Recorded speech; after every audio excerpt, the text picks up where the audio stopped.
from his studios in New York,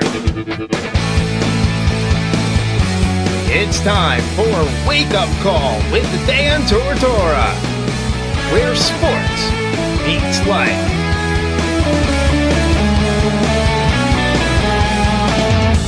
Here's your host, Dan Tortora.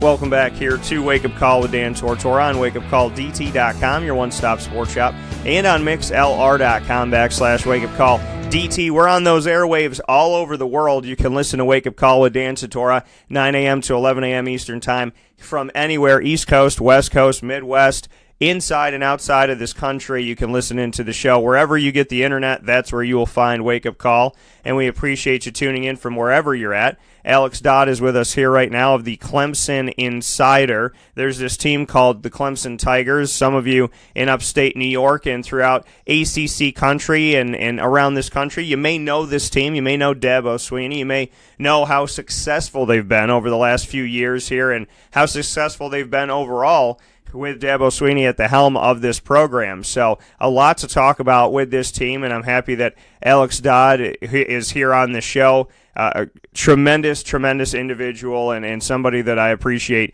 sitting down with when I get the opportunity to. So we get to share the airwaves on Wake Up Call for the first time here to speak on Dabo Swinn, Clemson football, the overall ACC, Syracuse, and so much more. And so with that being said, I welcome him into the broadcast. Alex, how you doing today? Hey, doing great. Good morning, upstate New York and fans of the Wake Up Call all across the world. And it's a lot of fun to get up in the morning and be able to do this, but it is freezing. Bring me into how is the weather in your neck of the woods, because the people of central and upstate New York do not want to leave their houses, and I understand why. Well, I think that I'm freezing too and don't want to leave my house, but I bet it's a lot warmer here. It's a toasty 33 degrees right now in Clemson, South Carolina. But I'm still thawing out. I'm not used to this cold weather. I'm ready for my 2 weeks of winter to be done and spring to start. Yeah, it's I think it was 3 degrees. It was as cold as it got yesterday. So, yeah. Yep. It's my weather app says it's 30, so I am below freezing. So I think I can technically say that I am freezing. Okay. So don't jump on me, New Yorkers. Yeah, so this southern boy is cold. There you go. Yeah, because we've had some Floridians on the show recently that were very, very cold at 50 degrees, and and nobody feels bad about this. If it's 50, 60 degrees, you know, I'm contemplating wearing shorts. You know, that's at this point. I think if it was 25 degrees, I'd contemplate wearing shorts. But it's been an interesting road. Yet upstate New York has something to be very proud of, and that is the fact that this Syracuse Orange team that finished just a season ago 13th out of 14 teams in the ACC was second this year, second overall, even though Pittsburgh had won the Coastal. If you go by overall records and performance, Syracuse second to only Clemson in the entire ACC, not the Atlantic Division, all 14 teams from number 13 all the way to number 2. Before we get into Clemson, kind of connecting to Clemson, what do you think about Syracuse creeping all the way from 13th place to second place this season? I will say that on the surface it looks surprising when you see a team go from 13th to second in terms of record in a conference. But for people who are around this conference or have even been paying attention to the Syracuse program since Dino Babers got there, it shouldn't come as a whopping surprise, especially given Eric Dungy and what he's done over his career, and him being a senior. I think maybe people should have been a little less surprised, or maybe given Syracuse a little bit more credit at the beginning of the year. Dino Babers has done an excellent job energizing that offense and that program. I think he's a great coach. I think he's a great fit there, and he's done an incredible job. So I think it should be less of a surprise to everybody as it is. But still, it's impressive. Syracuse hasn't been a place that's been easy to win for a long time, and it's been a while since that program had the kind of energy that it did in its history. I mean, Syracuse historically is not a bad football program. It is a program of legend that has plenty of players, the Jim Brown types, that have gone through there. It's a gritty program, and to see them sort of restored to their former glory and stepping into some new territory in the modern era is really encouraging for fans, I'm sure, in your area. And I think it's refreshing for the ACC.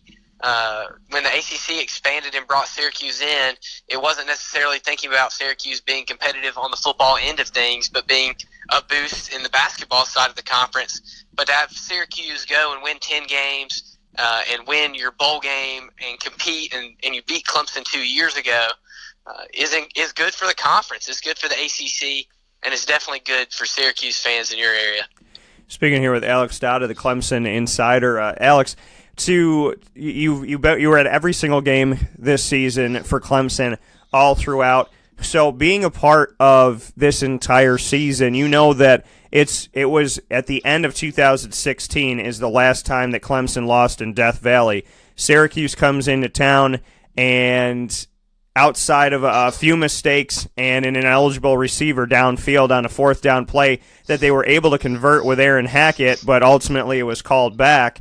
You know, Syracuse had those moments, had those opportunities, and was primed to have that moment at the end of the game where they could win it in Death Valley. Ultimately, Clemson wins 27-23. Being at that game, seeing that game and that atmosphere, it was very quiet, eerily quiet inside of Death Valley when Syracuse was charging through this thing, and obviously Trevor Lawrence was knocked out of the game. So what were your overall thoughts and the experience of being there, hearing Death Valley essentially play dead and be so quiet when Syracuse made this a real game and put them on the brink of potentially losing at home for the first time in a couple of years?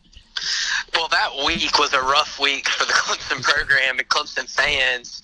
After Kelly Bryant's departure at the beginning of the week, in a really sticky situation with not a lot of communication with coaches, and Clemson fans honestly felt slighted by the Kelly Bryant situation because of some of the things that he said to the media, saying it was a slap in the face that Trevor Lawrence was named the starter and all these other things. It really brought turmoil to the Clemson program that Tiger fans haven't really felt in Dabo Swinney's tenure. There hasn't really been a lot of tension or things done in the way that Kelly Bryant did things. So it was a rough week to start, and then the media cycle made it worse with, Kelly Bryant's not there. What if Trevor Lawrence gets hurt? Who is Chase Bryce? What is Clemson going to do in the absence of the quarterback that led them to the playoff last year, and so on and so on. So it was a rough week for Clemson fans, and then it just got worse when everybody saw Trevor Lawrence roll over after hitting the ground. It was almost like there was a collective groan, and there was a collective groan in Death Valley from Tiger fans because they didn't know what was going to happen next. And it really was sluggish and slow and silent in that moment. And it was definitely a different atmosphere than those that I've felt in Death Valley before. But then you have the running game gets established in the second half, and Chase Bryce comes in and makes that long throw across the field to T. Higgins, and the Tigers end up going to win. And as Clemson started to come back, you saw the life come back to the stadium, and it was actually probably the most energetic and exciting game that Clemson had all season because every other game was a beatdown. But it was definitely an awkward moment to be in Death Valley and Clemson fans, 80,000 strong, to be scratching their head and wondering what was going to happen next. Yeah, it was definitely a very interesting game, and interesting what happened after the fact is that Syracuse is on the brink of defeating Clemson 27-23. They end up losing the game. After that, it was like Clemson took it out on the world. There was not a game that Clemson did not blow somebody out, whether it was winning by 20, 30, 50, 60. I mean, they took down Louisville in a huge way. I mean, they go into the college football playoff and wreak havoc by 27 over Notre Dame. They blow out Alabama in the national championship. It was like after they had that almost taste of losing, when they sniffed it with Syracuse, they took it out on the rest of the world. Did you get a sense of that after that game they were like, you know what, we're better than this? Because the way that their schedule ran the rest of the way was that nobody got close to Clemson for the rest of the season. Yeah, I don't necessarily know if I take it as that way, that they almost lost and they were like, we're not going to do that again. This team was super unique in the way that they won games. And Sweeney always talks about the one-game season and so on. And it really did seem like everybody on this team, especially because of the senior leadership, really did buy into Sweeney's vision and everything that the program stands for.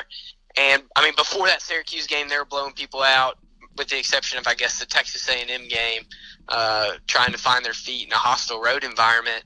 But, normally over the past few years, Clemson has that one game that they slip up and lose, the Pitt game or the Syracuse game up at you guys' place a few years ago, where they go and they lose that close game.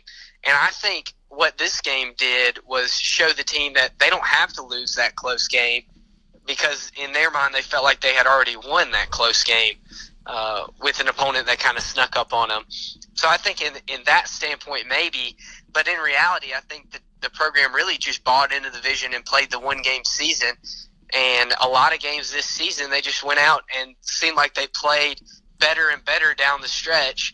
And also I think the conference was a little down this year, especially in the Atlantic Division, with the exception of Syracuse. So some of those games they just kind of went in and were able to impose their will. But credit to Syracuse and credit to Dino Babers for coming prepared to play a Clemson team that had a rough week and putting together a great game plan to really make that one a thriller.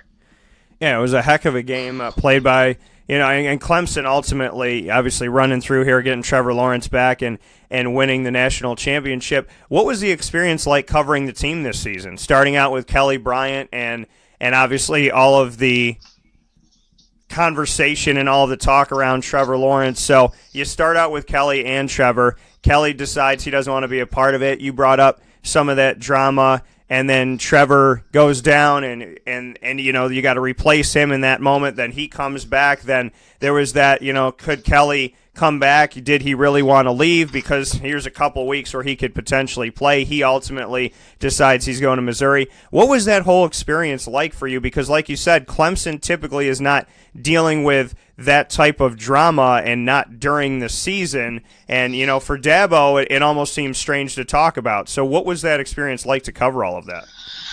Yeah, it was honestly surreal. So you have the Kelly Bryant drama situation, you have the Syracuse game, and honestly, after the Syracuse game, when Chase Bryce went in and did the thing that he did, coming into the week as the third-string quarterback, and Clemson fans found out that Trevor Lawrence was going to be healthy, it was like, all right, game on. Let's go play the rest of the season. It was almost like, Clemson fans were not talking about Kelly Bryant after Chase Bryce went and won that game, and they found out that Trevor Lawrence was going to be healthy. Nobody in Clemson country was talking about Kelly Bryant. It was almost like he was completely forgotten as a prodigal son type almost, that sort of disgraced the program in a way. Clemson fans have a really interesting take on Kelly Bryant, and it's a really odd thing to talk about with him. It's almost as if Clemson fans get uncomfortable talking about Kelly Bryant. But then you go through the rest of the year, and you're really just annihilating everybody that you play. And then you get to the rivalry game, and the defense gives up 35 points, and everybody's having a collective freak out that, well, how are you going to go play Alabama? How are you going to go play Notre Dame when your defense just gave up 35 points to Jake Bentley and the Gamecocks? And then you go to the Cotton Bowl and do the thing that Clemson's done to anybody but Alabama in a first-round playoff game and really kind of step on their throat. And then you're going into the national championship in a game that nobody really knows what the outcome's going to be. Nobody can predict anything about the game because the two teams are so different than they were in the prior matchup a year ago. Sorry. And then you get to the game, and everybody had picked Alabama. Clemson truly seemed to be on the Roy bus, like Sweeney said earlier in the year with the rest of y'all. And Clemson goes out and takes care of business and really plays their best collective game of the season against their best opponent and wins the national championship. And a lot of people leading up to that game were talking about, if this Alabama team wins the national championship, are they the best team ever? And the conversation I haven't heard as much since from anybody that's not from around here is this Clemson team the best team to ever play college football, the first 15-0 football team in the modern era? and then won the national championship in the college football playoff in the most legitimate way. So I don't see how you couldn't have that conversation. And I honestly, in a lot of ways, I really do think this was one of the best football teams to ever play the game. Yeah, speaking here with Alex Dodd of the Clemson Insider this morning on Wake Up Call with Dan Tortora. Like you said, to be 15-0 in the modern era, is this the best team? Trevor Lawrence, only one other true freshman quarterback, had ever won a national championship, did it back in the 80s. Nobody's ever done it in the college football playoff era. What does it say about their leader and the fact that, here's a young guy who's just come in, who's got plenty of time to spend in Clemson, who's already won a national championship as a freshman? When I have these conversations in upstate and central New York, anywhere you go, people are talking about Trevor Lawrence, and a lot of Syracuse fans are talking about the fact that, hey, this guy is tremendous. He is amazing. He's going to be one of the best out there. He's going to vie for numerous championships. He's earned so much respect in such a short amount of time, and he came in with a lot of hype, and he's obviously living up to it. What can you say about the Trevor Lawrence factor and the fact that a freshman is winning these games, and now he's got, at least two more opportunities, two more shots at doing it again? Yeah, Clemson's never had a quarterback like Trevor Lawrence, and that's a crazy thing to say. This is the same program that turned out Deshaun Watson just 2 years ago, a quarterback that's playing in the Pro Bowl next week. So it's an interesting time, especially given that he's a true freshman. And it was almost like he was a prodigy, because everybody talking about him, like the whole year that Kelly Bryant's quarterback when Clemson goes and loses in the Sugar Bowl to Alabama, the entire season everybody's talking about, well, we can't wait until Trevor Lawrence is here. And that was almost like a slight to Kelly Bryant, because he's going out and taking care of games and winning them as a game manager. The only game you lose in the regular season is the game where he's hurt, or sort of has one leg for the first half when they went up to Syracuse and then ended up losing with the second string guy in. So you almost feel like it was a slight to him, but then Trevor Lawrence comes in and lives up to the hype. It wasn't just, what people had been saying on the recruiting trail. It really turned out to be true.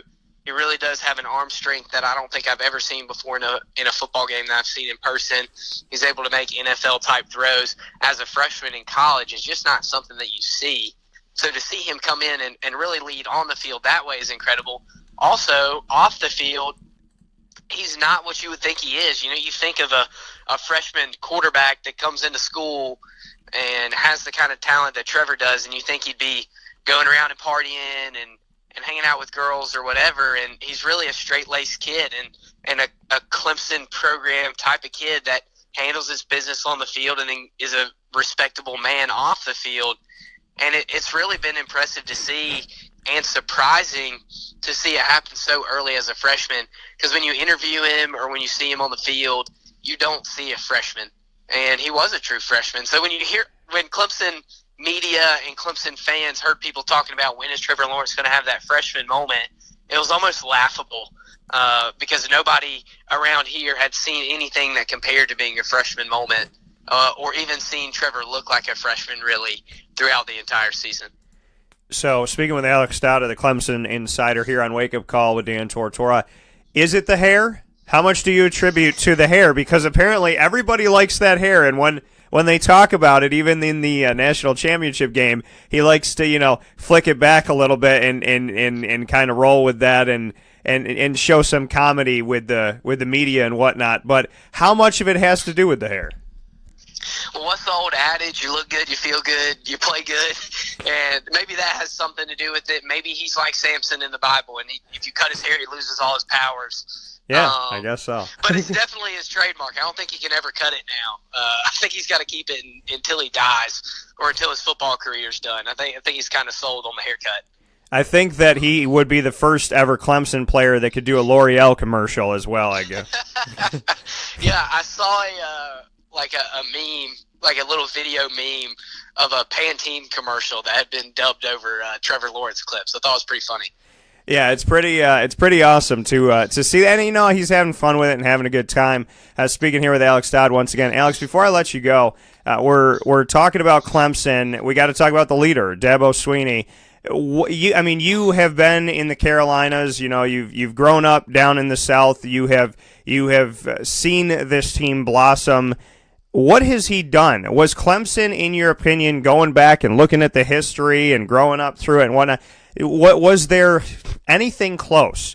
Did Clemson feel like any type of a power, any type of a strong team, or do you look at Dabo Sweeney and say he built this thing from the ground up? I mean, how do you look at it essentially? Because we're seeing his success now, but is Dabo Sweeney, is he the moment that Clemson football got good, or can you go back to other times?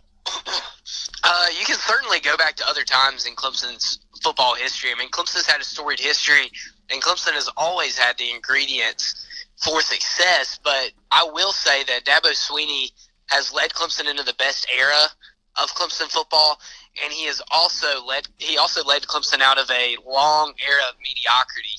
I mean, you had the 80s were the most recent time before now where Clemson was relevant, and Clemson was in the national scene. It was always in the top 10 when Danny Ford was here. And Danny Ford, they won the 1981 national championship, finished an undefeated season and beat Nebraska in the Orange Bowl. And then you had the rest of the 80s where they would play an outstanding year, win the ACC. They split even with Georgia in an 11-year war, 5-1. But they'd always find a way to miss out on being that number one team at the end of the year. And then as Danny Ford left in his prime, really in the middle of what he was doing with the Clemson program, you had Ken Hatfield came in and you had some 10-win seasons. And then after that, you kind of fell off. You had the Tommy West, Tommy Bowden era of Clemson football where the Tigers were just painfully mediocre. And I will say Tommy Bowden did a lot of things for the Clemson program. But the best thing he ever did was bringing Dabo Sweeney on staff as his wide receivers coach and telling the athletic director as he's walking out the door that he wouldn't walk out in the middle of the year unless they made Dabo Sweeney the head football coach at Clemson. And Sweeney is really – he had to do a lot of going back to the roots and a lot of tearing things down and a lot of changing the culture. And he did it with excellence and really has made a vision – work and has made a dream become a reality. When he stood up at his press conference the first day that he got here and said that he was going to bring Clemson back to the days of glory, a lot of people laughed at this guy who had never been a head coach, that didn't have the credentials to take the job, and had won a couple games in his interim year, and they really laughed at him. And then when Clemson loses 70-33 in the Orange Bowl to West Virginia after having their best first 10 season in a very long time, people laughed again at the idea when he said that this was going to be the best decade, or after the 6 and 7 season that Clemson had, that this was going to be the best decade that Clemson had ever had. People thought it was hilarious, but now looking back over these 11 seasons with Dabo Sweeney at the helm, it really has been the best era of Clemson football. The college football playoff is the standard, and Sweeney always says that best is the standard, both to Clemson fans and Clemson Nation, and really on the national scene, the playoff is the standard for the Tigers. In the last 4 years, they've made it really without question. And when you look forward to next season, for people around here, the college football playoff is the only destination for Clemson, especially with Trevor Lawrence in his prime. There are a lot of football coaches that can win games with a good quarterback, but there are not a lot of football coaches who can win games with multiple quarterbacks. For Clemson, I think the biggest note for Dabo Sweeney as a head football coach is that with Kelly Bryant as the quarterback, who's a game manager and nothing incredibly remarkable, for them to be able to make the college football playoff with him at the helm and be competitive and win games and finish number 4 in the country is the most impressive thing that I think he's done X's and O's football-wise. But the way that he's been able to build the program and the way that he's been able to foster growing men and growing community in the Clemson family has been the most impressive thing about Dabo Sweeney. And Dabo, obviously, when he took over, like you said, won a few games as an interim, and in his first couple seasons, 9-5 and 6-7 before, and since then has won at least 10 games. Looking at the fact that he has played in he's coached in 3 of the last 4 college football championship games. Clemson is a staple, is an ACC representative in the college football playoff, and winning in 2 of the last 3 years and 2 of their 3 shots in the championship. Just what that says about a guy like you said. I mean, he talks about God, he talks about faith, he talks about family, he talks about bringing in the right character kids and putting this team together and finding a way. It seems like he does things the right way. It seems like it's not just about talent and it's about character. It seems like Clemson guys keep themselves out of trouble, and it seems like this man who goes home and shuts the door and gets down on his knees and prays is that person behind the door and in front of the door. So, what would you say to that?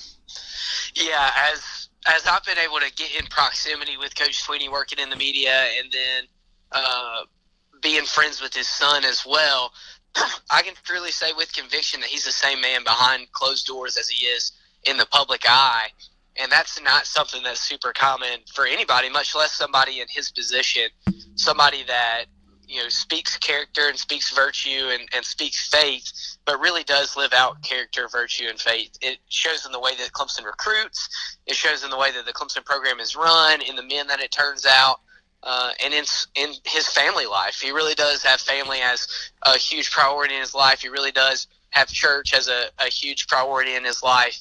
And I would say, without a doubt, and I'll tell anybody, that Dabo Sweeney is the same person behind closed doors as he is in the public eye.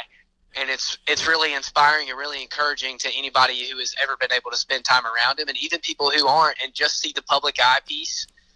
It's still inspiring.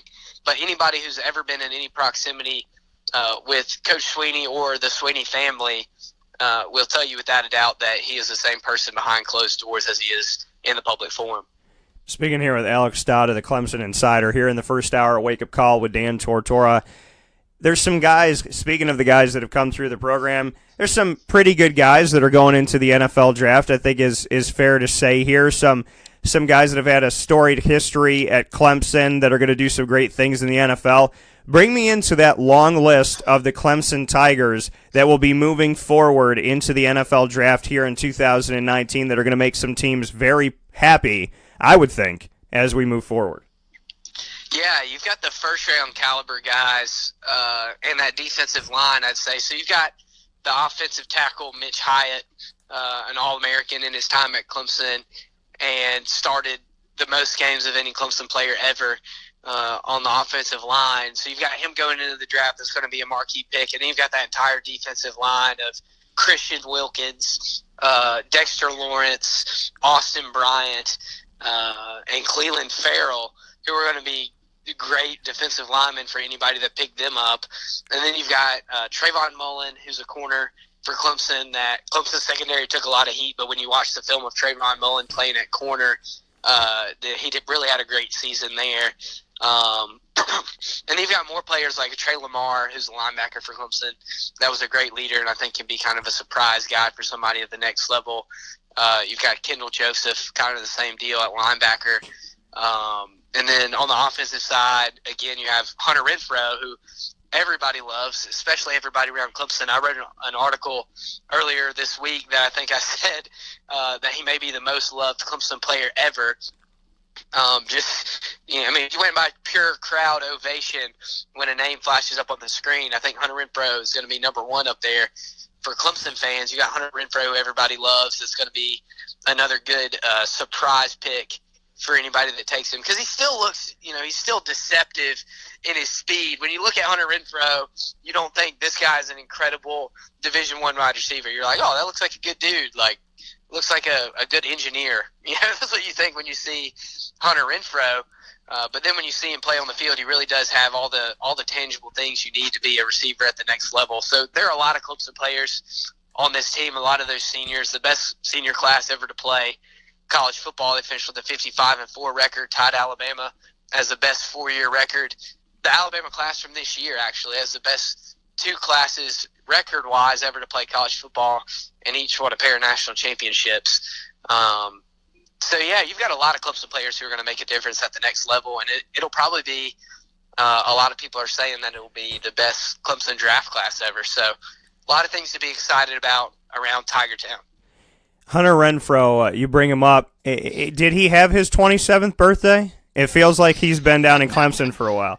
Yeah, it does feel like that. I guess Clemson fans kind of miss out on that a little bit, but when you saw him making a difference in the playoff as a freshman walk-on, it really does seem like he's been there for a long time.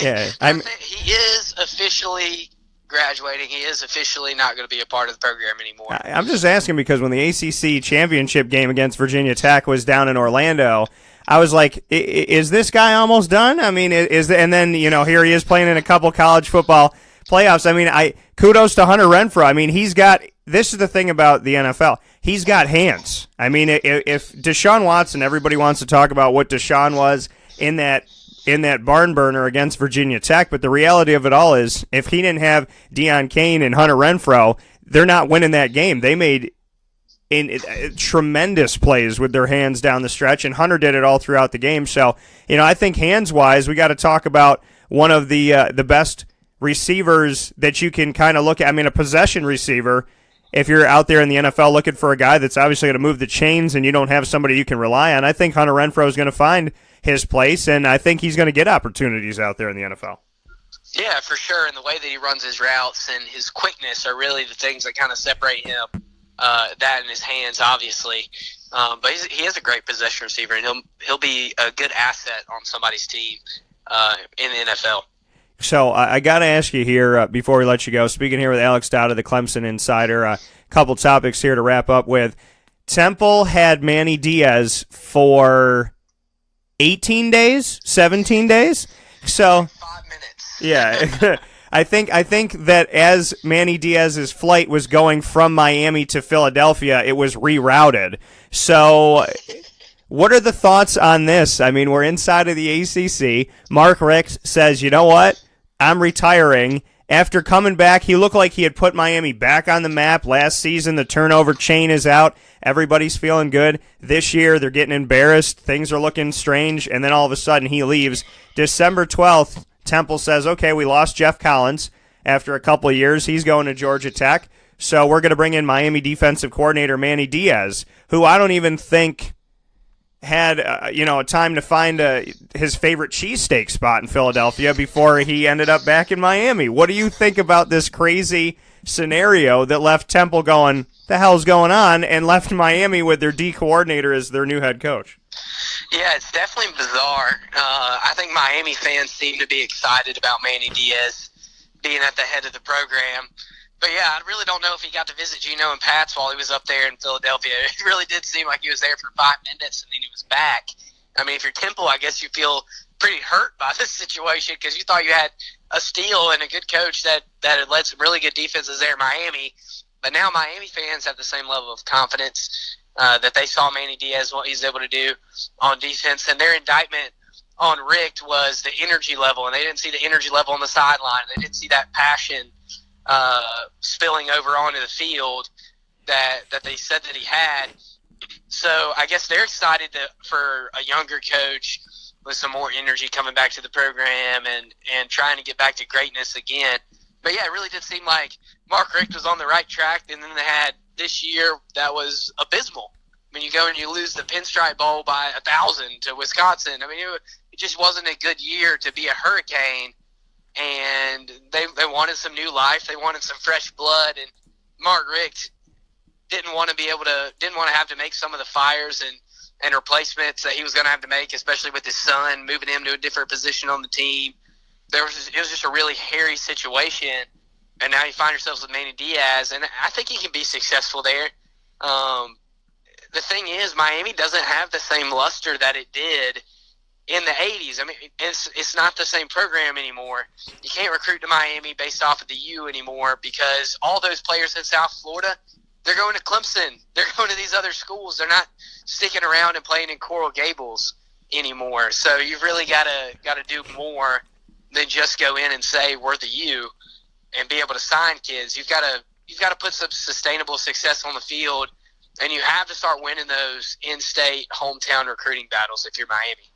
Yeah, and in Miami, just to make a note here, they on Wikipedia, the Manny Diaz era in Temple says about 32 minutes. Other sites are saying that he was the head coach for 3 days. But to his positive, he did not lose any games. He left the program like he found it, which has had some success and has gone to bowl games recently. So I guess he can chalk that up. Here's the funny thing about it, though, is that he goes to Temple, and then you have to buy him out. So you had him in your backyard, and then you got to pay $4 million 2 weeks later to have him come back. Is absolutely insane. But, I guess Miami, if you got it, flaunt it. I mean, whatever it may be, but a very interesting situation with the Canes down in South Florida that they're in the situation they are where they had a guy for free, essentially, because they were already paying him what they were paying him, and they had to spend $4 million to bring him back home. So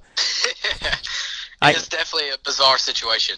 Absolutely. So with Dino Babers, you had brought up the fact that when Dabo Sweeney had stepped up in front of everybody at his press conference, and people thought he didn't have the credentials to be a head coach, and he's a wide receivers coach, and who is this guy, and how is this guy going to do anything? And he said, "I'm going to restore Clemson football," and he got laughed at.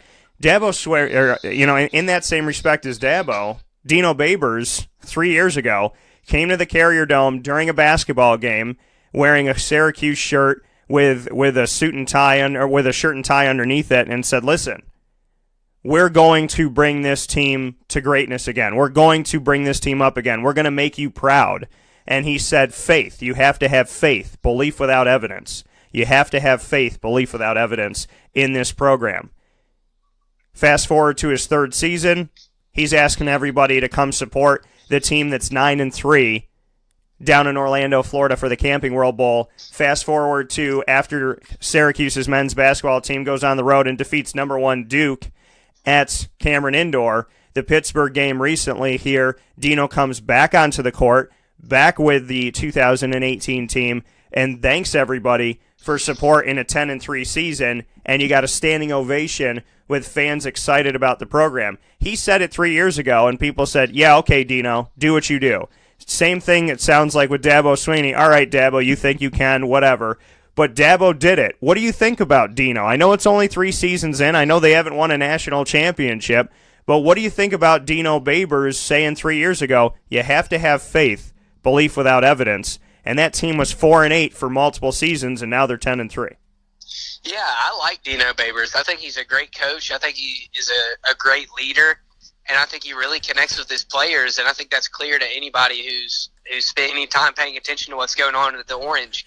My favorite interview at ACC Football Kickoff, other than Sweeney a few years ago, was Dino Babers in his first year.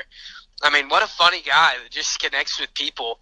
And you can see that. That's a huge thing in college football now, in the new era of college football. You can't just be that, Woody Hayes type coach where you walk in and you're stoic and you're cussing out your guys and you go win football games. I mean, that's just not what days we're living in anymore. We're not in those days anymore. You can't coach the old style and still be winning games unless you're Nick Saban. That doesn't work unless you're Nick Saban.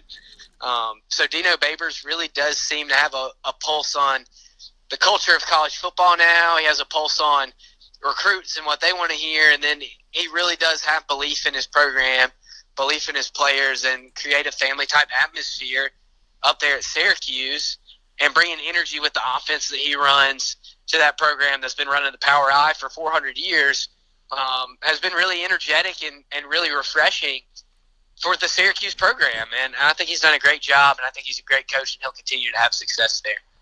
It's going to be interesting. First game that Syracuse has at home this season after starting off on the road for 2 weeks is on September 14th, 2019 against Clemson. The last time Clemson was a reigning national champion and came into the Carrier Dome, Syracuse sent them away with a loss in 3 years. Clemson has only lost to 2 teams, Syracuse and Alabama. Do you believe that Clemson at Syracuse should get College Game Day on September 14th? Hey, if both teams are undefeated, send them up there. That's what I say with whatever I say about College Game Day. But yeah, I think they probably will. I mean, Clemson is going to be undoubtedly ranked number 1 next year. They open on a Thursday night against Georgia Tech, assuming they take care of business their first few games of the year. I think they should. I think College Game Day should go up to Syracuse, New York, go over to what's the restaurant? Dino's? Is that the restaurant? Oh, the Dinosaur Barbecue, yeah. Yeah, the Dinosaur Barbecue. Yeah, everybody wants to go to the Dinosaur Barbecue. Send College Game Day to the Dinosaur Barbecue. Sure, Dickie V and those guys can say something good about it. To the ESPN College Football Game Day crew.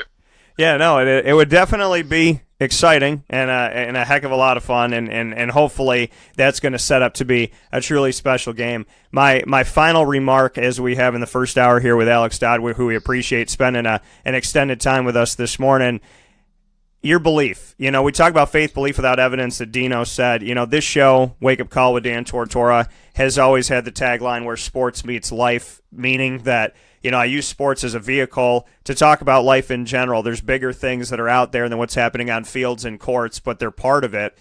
What can you say about your faith? Because I know in all your social media, it says, hey, I write some things sometimes, but Big Jesus Guy is the first thing about this.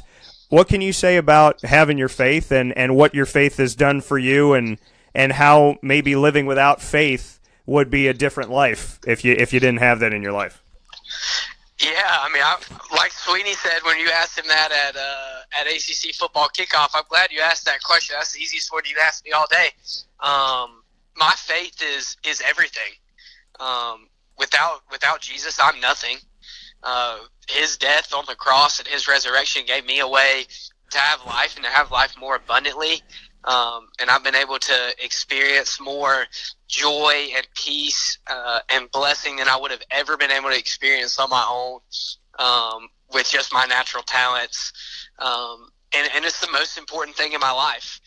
When I'm on a road trip, when I was in Dallas, going to the Cotton Bowl, the first thing I made sure to do was to go to church on Sunday at a church in the Dallas area. I make sure to try to get my quiet time and my time in the Bible in the mornings. I mean, my faith is the most important thing in my life.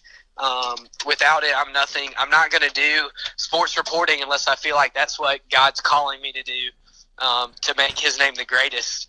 And he's allowed me to do that for a while now, and it's been super great, and I've really enjoyed it. But that's the most important thing in my life, and without it, I don't know how you would describe Alex Dodd without mentioning faith, because it's who I am.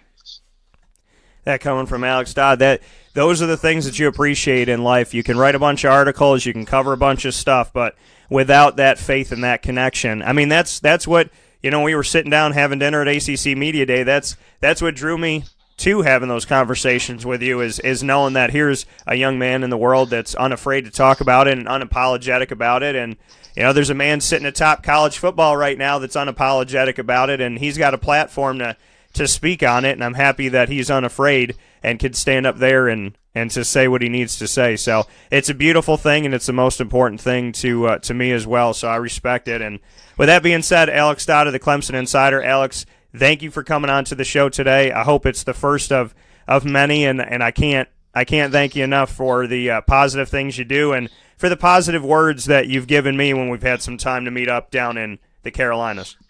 Same to you, Dan. Appreciate it, brother. All right, take care, man. That coming from Alex Dodd once again, Clemson Insider. Speaking on Clemson, Dabo Sweeney, Syracuse. The fact that Dabo Sweeney was laughed at when he came into Clemson. Oh, yeah, okay, Dabo, you're going to change the program for the better. Yeah, we'll see what happens. Same thing happened to Dino Babers. So kind of interesting parallels there that we're seeing the fact that here's one guy getting laughed out of the press conference room, and here's Dino Babers getting laughed out of the press conference room. Dino's found success. Dabo Sweeney has found success as well. So we'll look to see how things shake out as we move forward here. But, it's a beautiful, beautiful story that Dabo Sweeney is. Leaning on his faith, leaning on something bigger than himself, giving everything that he can, and trying his absolute darndest to do things the right way and be successful. I know. So I'm just I'm happy. I'm happy for somebody who has that faith, that has had that success, and in a world that turns away from it or shies away from it or doesn't talk about it, it's a beautiful thing to see somebody so faithful be so successful. And that's not just Dabo Sweeney, that's Dino Babers as well. Dino said to you, and it's the thing that I didn't forget more than anything that he said, when he said, you have to have faith in this team, belief without evidence. You have to have faith, belief without evidence. and look at what he's done. Look at what this man has done having faith in this team. So, tremendous stories for both of them. Tremendous time with Alex Dodd. And, you know, they say every once in a while you need to refill your faith cup. You need to refill that positivity meter. Alex Dodd's one of those kids that helps you do it. And I say kid because he's younger than me, but he's a young man. And I'm just I'm proud of the opportunity that I had to have him on the show today. So thank you once again, Alex Dodd, and I look forward to speaking with him here in the future.